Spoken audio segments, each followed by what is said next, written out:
நிறைய பேர் மேல வழக்கு இருக்கு. அது சட்டமன்ற உறுப்பினர்கள், அமைச்சர்கள் அப்படின்னு. இவர் மேல வழக்கு இருந்துச்சு, அதற்கு பிறகு ஜாமீன் கொடுத்தாங்க, அதற்கு பிறகு அமைச்சரானார் என்பதன் ஒரே காரணத்துக்காக அவருக்கு நெருக்கடி கொடுப்பது சரியா? நெருக்கடி எல்லாம் எதுவும் இல்லைங்க. என்ன கம்பல்சன் கேட்டாங்க. கரூர் கம்பெனி தான் கருவூலமே திமுகவுக்கு, நிதி ஆதாரமே கரூர் கம்பெனி தான். டாஸ்மாக் இருந்து, கனிம வள கொள்ளையில் இருந்து, நீங்க மின்சார கொள்ளையில் இருந்து பட்டியலிட்டுட்டே போலாம். அந்த அளவுக்கு அளவற்ற கொள்கை மூலமாக முன்னாள் நிதியமைச்சர் ரொம்ப அழகா சொன்னாரு. 30,000 கோடி எங்க போகுதுன்னே தெரியல, மாப்பிள்ளைக்கு மச்சானத்தான் கேட்கணும் அப்படிங்கிற மாதிரி சொன்னார். இன்னைக்கு அவர் நிதி இல்லாம டம்மியாக்கி வச்சிருக்காங்க. அதுதான் விஷயம். பொதுவா ஒரு ஜனநாயக ரீதியா இந்த அளவுக்கு ஒரு அரசு மோசமாக நடந்து கொள்றது அப்படின்னா, கடந்த முறை உயர்நீதிமன்றம் கேட்டுச்சு, குறைந்தபட்சம் நீதிமன்றத்துக்காவது உண்மையா இருங்களே அப்படின்னு அவங்க கேட்டுச்சு. ஏன்னா இவங்க இங்கேயே ஒரு வழக்கு போட்டு உச்ச நீதிமன்றத்துக்கு போனாங்க. அது கேட்ட கேள்வி. அதுக்கப்புறம் இன்னைக்கு ரொம்ப தெளிவான தீர்ப்பை கொடுத்துருக்காங்க. இது மட்டும், இதுக்கு முன்னாடி மணல் கொள்ளை 5,000 கோடிக்கு மணல் கொள்ளை கணக்கு எடுக்கப்பட்டது. எப்படி கணக்கு எடுத்தாங்க? ஐடி வச்சு, ரிப்போர்ட் வச்சு, ட்ரோன் வச்சு, எத்தனை லாரி போச்சு, எவ்வளவு டீசல் ஆச்சு, எவ்வளவு லாரி டோல்கேட்டை பாஸ் பண்ணுச்சு, எல்லாம் வச்சு எடுத்தாங்க. அப்பொழுதும் இடி வந்து மனு தாக்கல் செய்தப்ப மாவட்ட ஆட்சியரை போக்குறான்னு சொன்னதோட கணக்கு தவறா கொடுத்தாங்க. அதுவும் பின்னால் ப்ரூஃப் செய்யப்பட்டது எவ்வளவு லோடு எடுக்கப்பட்டது. இங்க வந்து முழுமையா மனித வள கொள்ளை, மனித அறிவு கொள்ளை, இப்படிங்கிற கொள்ளைகள்ல மட்டும் ஒரு அரசு முழுமையாக இயங்கிக் கொண்டிருக்கிறது அப்படிங்கிறதுக்கு மிகச்சிறந்த உதாரணம். இன்னைக்கே பாருங்களேன், ஒன்றில் ஒரு அரசை பத்தி 3 வழக்கு வந்திருக்கு. இன்னைக்கு அமைச்சர் பொன்முடி மீது ஏன் வழக்கு பதிவு செய்யவில்லை? உயர்நீதிமன்றம் கேட்டிருக்கு. துரைமுருகன் மீதான சொத்து குவிப்பு வழக்கு வந்து முடிக்கப்பட்ட வழக்கை ரத்து செய்திருக்கிறது ஒரு நீதிமன்றம். செந்தில் பாலாஜி இதுதான் கேள்வியவே எழுப்புது. இதுதான் தொடர் கேள்வியே எழுப்புது. எதிர்கட்சிகள், அதாவது பாஜக மத்தியில் ஆளுதுன்னா அதற்கு எதிர்கட்சிகள் மேல மட்டும் திட்டமிட்டு இது மாதிரி பொலிட்டிக்கல் டூலா யூஸ் பண்ணப்படுதா?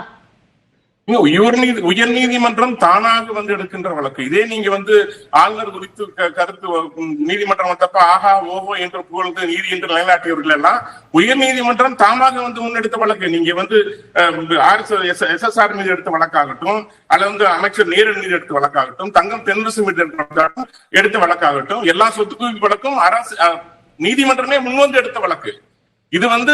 இது வந்து தானா யாரும் போய் போடல. நடக்கிற கொள்ளைகள், சட்ட ஒழுங்குகள் இத்தனையும் இதற்கெல்லாம் ஒரு காரணம். இதை வச்சுட்டு நீங்க உடனே இதுக்கு வந்து நான் உத்தமர், சரிங்க, இவரை குற்றவாளின்னு சொன்னது யாரு? கரூர்ல யார் பேசினா? எந்த அமைச்சர் பேசினாங்க? இவர்தான் எதிர்கட்சி தலைவர் பேசினார். அவரையே கூப்பிட்டு வந்து அழகு பார்த்து அமர வைத்து அந்த கேஸ்ல வந்து பேசின அவருக்கே மீண்டும் ஜாமீன்ல வாய்ப்பு கொடுத்து, அப்ப எதை நோக்கி போய்கொண்டிருக்கு தமிழக அரசு அப்படின்னு தெரியல. எந்த அளவுக்கு இவ்வளவு மோசமா ஒரு ஜனநாயகத்தை படுகொலை செய்கின்ற அரசு, சட்டங்களை துச்சமாக மதிக்கின்ற அரசு, விமர்சித்து விட்டு மீண்டும் அதே கட்சியில் இணைத்துக் கொண்டு பதவி வழங்குவது வேற எந்த கட்சியிலும் நடக்கலையா? பாருங்க, நடக்கட்டுங்க, இது எல்லா கட்சியிலும் உண்டு. ஆனால் ஒரு அமைச்சர், இவ்வளவு குற்றச்சாட்டு உள்ள அமைச்சர் மீண்டும் நீங்க இவங்களுக்கு ஊழல் புதுசு இல்லைங்க. கட்சிகளுக்கெல்லாம் சர்க்கரை என்னாச்சு அப்படின்னு எறும்பு திட்டுச்சுனாங்க, சாக்கு என்னாச்சு அப்படின்னு கேட்டோம்னா கரையான் நின்றுச்சுனாங்க, கூவத்துல போட்ட பணம் என்னாச்சு முதல்ல சாப்பிட்டுருச்சுன்னு சொன்னாங்க. இப்படி ஏன் கரண்ட் கட்டுனா உடனே அணி, இப்படி எல்லாம் பல்வேறு விஞ்ஞான ரீதியாக ஊழலை கொடுத்தவர்கள் எல்லாமே நான் அதுல மாற்று கருத்து இல்லை. இன்னைக்கு அதிமுக இருந்த பல அமைச்சர்கள் இன்னைக்கு திமுக இருக்கிறாங்க. ஆனா நீங்க எப்படி பயன்படுத்திக் கொள்கின்றீர்கள்ங்கிறதான் கொஸ்டின். எப்படி பயன்படுத்திக் கொள்கின்றீர்கள்? முழுமையா அவங்களை வைத்து வசூல் செய்வது எப்படி? கனிம வளத்தை கொள்ளையடித்து வசூல் செய்வது எப்படி? டாஸ்மார்க்ல 1000 கோடிங்கிறது ரொம்ப குறைவுங்க. அவங்க இந்த டாஸ்மாக் சங்க ஊழியர் பேட்டி கொடுத்திருக்காரு. எங்கிட்ட வந்து பணம் கேட்கறாங்க சேலத்துல. யாருன்னு கேட்டா நான் கரூர் குரூப்னு சொல்றாங்க. பாட்டிலுக்கு 10 ரூபாய் இல்ல. நீங்க இன்னும் அது மட்டும் இல்ல, சந்து கடைகள், எத்தனை சந்து கடைகள் மூலமாக ஆயத்தீர்வு இல்லாம நேரடியாக சென்று சாராயம் விற்கப்படுகிறது. அந்த பணம் எங்க போய் சேருது? பெட்டிக்கு 50 ரூபான்னு சொல்றாங்க. நீ டாஸ்மாக் மூலம் தான் ஓட்டுக்கு பணம் பட்டுவாடா செய்யப்படுகிறது தேர்தல் சமயத்துல. இது எல்லாம் முழுமையாக முறைகேடாக, அதான் உச்ச நீதிமன்றம் தெளிவா சொல்லுது. இது பண மோசடி, தேச விரோதமே சொல்லுது. எப்படி இவங்களை எப்படி ஒரு அரசு, ஒரு உச்ச நீதிமன்றம் சொல்ல முடியும்? கொஞ்சமாவது யோசிக்க. இப்ப நீங்க குற்றம் சாட்டப்படக்கூடிய அந்த நபர்ல போக்குவரத்து துறையில வேலை வாங்கி தருவார் அப்படின்ற மாதிரியான எஃப்ஐஆர்ஸும் இருக்கு. அந்த எஃப்ஐஆர் எப்ப பதிவு பண்ணதுன்னா அதிமுக ஆட்சி காலத்துல. அந்த அதிமுக இப்ப எப்படி இருக்குன்னா பாஜகவோட கூட்டணியில. இப்படியே நினைச்சு பார்க்கலாம். உச்ச நீதிமன்றம் அதே தீர்ப்பைத்தான் நம்முடைய ஸ்டாலின் அவர்கள் சொன்னாங்க. அதே வழக்கத்தான் அவங்க அன்னைக்கு விமர்சனம் செய்தாங்க. செஞ்சுட்டு வந்தவங்க அதே தீர்ப்பு வந்ததுக்கு அப்புறம் சரி அந்த பணம் கொடுத்தாங்கல்ல, அவர் பணம் கொடுத்து அவங்க எல்லாம் கூப்பிட்டு திருப்பி கொடுத்து அந்த மக்களுக்காக நன்மை செஞ்சிருக்கீங்களா? அதுவும் செய்யலையே. என்ன அரசியல்? பிரிவினைவாத அரசியல், ஊழல் அரசியல், முறைகேடு அரசியல். இன்னைக்கு சொல்லிருக்கீங்க தீவிரவாத தாக்குதல் கண்டனம் தெரிவிச்சிருக்கீங்க. இன்னைக்கு அனுப்பிச்சிருக்கீங்க ஒரு டீமை காஷ்மீருக்கு அனுப்பிச்சிருக்கீங்க. ஏன் தைரியமா சொல்லுங்களேன். பாகிஸ்தான் ஆக்குபைடு காஷ்மீரோட தீவிரவாதிகள் நேரமா சொல்ல வேண்டியதானே? மதம் கேட்டு துப்பாக்கில சொல்றாங்களே, உங்களுக்கு தைரியம் இல்லையா சொல்றது? நம்ம அந்த டாபிக் குள்ள போவேனா? இப்ப இந்த கரண்ட் டாபிக் பத்தி பேசுறோம். அமலாக்கத்துறையை பொலிட்டிக்கல் டூலா யூஸ் பண்றாங்க பாஜக அப்படின்னு இப்ப இல்ல, ரொம்ப காலமாகவே அந்த குற்றச்சாட்டு. 2002 இதே காங்கிரஸ் இவங்க கூட்டணியில் இருந்தப்ப கொண்டு வரப்பட்டதான் அந்த PLML ஆக்ட்.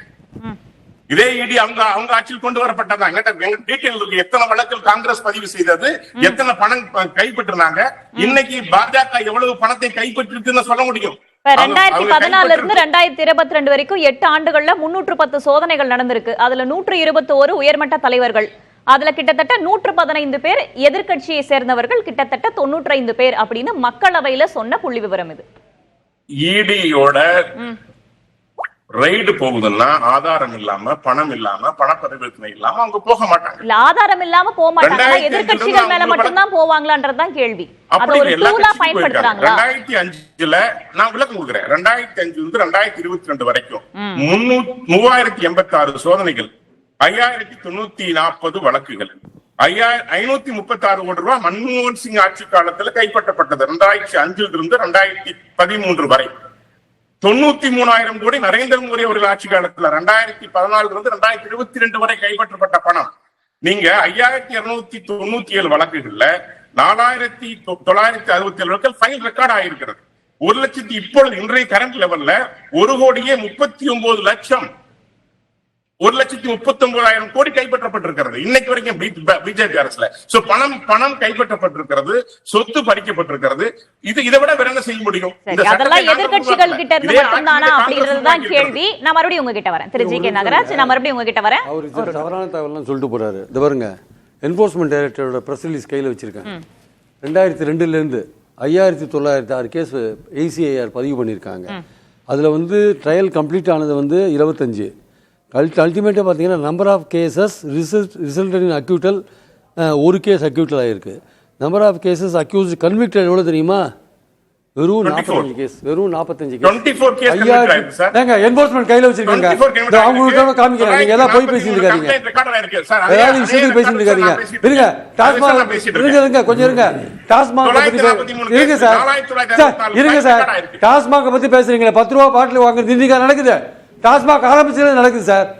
டாஸ்மாக் ஆரம்பிச்சது நடக்குது சார். 10 ரூபாய் அப்பெல்லாம் வாய முடிந்தீங்க, அப்பெல்லாம் வாய முடிந்தீங்க சார். நீங்க நியாயப்படுத்துறீங்களா சார்? நியாயப்படுத்துறீங்க சார். அதையும் சொல்ல மாட்டேங்க, அதையும் சொல்ல மாட்டேங்க. இருங்க, முக்கியமான விஷயம், இன்னொரு முக்கியமான விஷயம். கொஞ்சம் இருங்க சார், கொஞ்சம் இருங்க சார். இன்னொரு முக்கியமான விஷயம், இன்னைக்கு டாஸ்மாக்ல ஊழலை பத்தி இன்னைக்கு ரைடு போயிருக்காங்கல்ல, அதுல 46 FIR இருக்கு. 46 FIRல பாதி FIR அதிமுக ஆட்சி காலத்தில் போடப்பட்ட FIR. அப்ப தங்கமணி வீட்டுல ரைடு பண்ணல, அதை பத்தி ஏன் இவர் கேட்க மாட்டேங்கிறாரு? இவர் ஏன் கேட்க மாட்டேங்கிறாரு? சொல்லுங்க சார், ஏன் கேட்க மாட்டீங்க? சொல்லுங்க சார். ஆட்சியில யார் இருக்கறா? யார்? நீங்க தான் இருக்கீங்க. என்போர்ஸ்மென்ட் நீங்க தான், என்போர்ஸ்மென்ட் நீங்க தான், என்போர்ஸ்மென்ட் நீங்க தான் ரைடு பண்ணிருக்கீங்க. சும்மா பேசாதீங்க சார், நியாயமா பேசுங்க சார். நியாயமா பேசுங்க, ஒரு அர்த்தம் இருக்கு. இன்றைக்கு நிலைமையில ஆட்சியில யார் இருக்கறா? 46 FIR இருக்கு.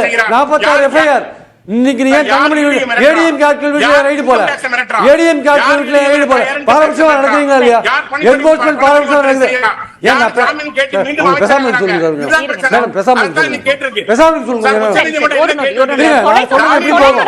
நான் சொல்ற உண்மை போக கூடாதுன்னு பேசுறாரு. ஒரு நிமிஷம் நிக்க சொல்லுங்க.